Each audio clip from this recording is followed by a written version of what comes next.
Welcome back to the deep dive. Today we're jumping into a book that's really made waves in how people think about habits and getting better every day. James Clear's Atomic Yeah, Habits. it's huge. Our mission, as always, is to pull out the really powerful stuff, the key insights, the practical takeaways, maybe some things you missed even if you've read it. hmm It's not just a quick summary. We're aiming to break it down, kind of like how you'd use a smart tool to find the absolute core insights in a ton of data. And it really is a fundamental read, I think. If you want to understand how change actually happens sustainably, this is it. It's Right. not about quick fixes. Right. It's about principles that work, whether you're, learning guitar, getting healthier, being more productive, super broad application. Okay, let's get into it then. Clear kicks things off with this core idea that honestly feels a bit upside down at first. He says, you don't rise to the level of your goals, you fall to the level of your systems. That hits hard against standard goal-setting advice, doesn't it? Oh, absolutely. It's a complete reframe. We're all taught to focus so much on the goal, the big prize at the end. Yeah, the outcome. Exactly. But Clear's point is that your systems, the actual things you do consistently, day in, day out, those are what dictate where you end up. So the goal gives you direction, but the system is what actually moves you forward. Precisely. If your system stinks or you don't even have one, well, that amazing goal is probably just going to stay a dream. The system delivers the progress. And he uses that brilliant analogy habits as the compound interest of self-improvement. I love that one. It's so good. Because you don't see the results of that tiny 1% improvement right away. Not today, maybe not next week. Invisible almost. Yeah, but over months, years, those tiny steps snowball into huge changes. They literally shape who you become. But okay, if those gains are invisible at first, how do you stay motivated? That's the killer, right? Not seeing progress. It is, and that's why the compound interest idea is so critical, and why he talks about the plateau of latent potential. Yeah. We get how money compounds, right? But we forget it applies to our actions, too. Right. That early stage where you're putting in the work but seeing nothing, Mm-hmm. that's the plateau. It feels like it's not working. So you quit. Exactly. Yeah. Discouragement sets in. And that's why the system is your lifeline. You're not depending on seeing results every day. You're trusting the process, the system. Patience isn't just nice to have. It's like strategically essential here. Okay, this next part is where, for me, it got really interesting. He flips the script from outcome goals to identity-based habits. Ah, yes. This is foundational. So instead of, I want to lose weight or I want to write a book, which are fine goals, Fully valid outcome. he says, ask who do I want to become? How does changing that one word, what to who, unlock something different? It's a game changer because it connects to something way deeper than just hitting a target. Mm-hmm. It's about your self-image. So using his example, instead of just, I want to run a marathon, Yeah. you start thinking, I am a runner. Right. And it's not just playing with words, it's a real psychological shift. When you adopt the identity, Mm-hmm. the actions associated with that identity feel, like they feel natural. Like something you would do. You're not forcing it anymore. Exactly. Yeah. You're just acting in line with who you believe you are. Which creates that feedback loop he talks about. Your identity shapes the behavior. I'm a runner, so I run. And then doing the behavior reinforces the identity. See, I went for a run. I am a runner. Precisely. It becomes this upward spiral, a positive feedback system. Yeah. Every time you perform the habit, you're casting a vote, as he says, for that identity. Yeah. You're proving it to yourself. And that's way more motivating and sustainable long-term than just chasing some external prize. It makes so much sense. You're aligning actions with your sense of self. It Yeah. kind of takes willpower out of the picture almost. It puts identity in the driver's seat. Yeah. Yeah. It reframes the whole effort. Okay, so if identity is the why, then the 4 laws of behavior change are the how. The operating system, like you said. The nuts and bolts. He calls them the backbone of the book, these 4 steps that basically govern all habits, good or bad. Can you run us through those? Yeah, absolutely. This 4-step loop cue, craving, response, reward, is how our brains automate everything. It's why you can drive without thinking about every single move. Right. So the laws are 1, make it obvious. 2, make it attractive. 3, make it easy.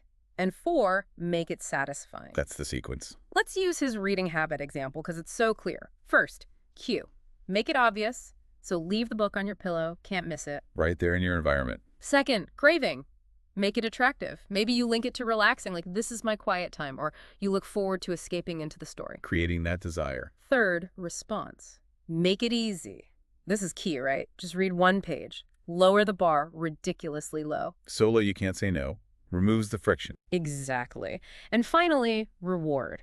Make it satisfying. Maybe finish with a nice cup of tea, or just jot down one thought about what you read, something to close the loop with a little hit of satisfaction. Yeah, reinforcing the behavior. It seems so simple laid out like that. And then to break a bad habit, you just flip them, right? Make it invisible, unattractive, difficult, unsatisfying. Exactly right. It's elegant because it works both ways. Each law builds perfectly on the one before. The cue sparks the craving drives the response, and the reward makes you want to do it again. Okay. Understanding that gives you, the listener, the power to actually design your habits. And yeah, for bad habits, invert. Make the cue invisible. Hide the cookies, delete the app, make it unattractive, focus on the negative consequences, make it difficult, add steps, increase friction, make it unsatisfying, track the wasted time, feel the regret. So you're engineering your behavior instead of just fighting it with willpower. Precisely. You're working with your brain's natural tendencies, not against them. Which brings us nicely to the practical tools and also the traps. Clear really hammers home this idea. You don't need motivation, you need structure. Structure is everything. That was a big one for me. We wait for motivation, but it's so flaky. It really is flaky, isn't it? And that's why relying on design, not willpower, is such a core principle here. You stop fighting yourself every day. So what are some of those key tools for building structure? Well, he gives several really practical ones. Habit stacking is huge, tying a new habit to an existing one. After I current habit, I will new habit. Like after I pour my morning coffee, I will meditate for 1 minute. Simple. Builds on something you already do. Exactly. Then there's environment design, making your environment work for you, not against you. Like leaving running shoes by the door. Yep. Or setting out your workout clothes the night before, making the good cues obvious and easy. And then implementation intentions. Getting specific about when and where you'll do the habit.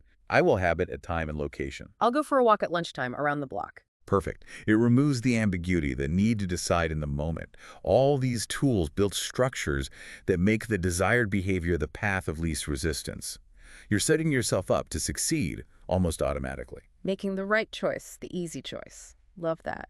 But what about the traps? Where do people usually stumble when they try to implement this stuff? Good question. Perfectionism is a big one, he points out. Trying to be perfect from day one. Yeah, I can see that. You miss one day and just give up. Right. He stresses consistency over intensity or perfection. Just show up. Another trap is confusing motion with action. Motion versus action, what's the difference? Motion is planning, researching, learning about doing the thing, reading articles about working out. Action is actually doing the workout. Okay. You feel productive doing motion, but you're not actually making progress.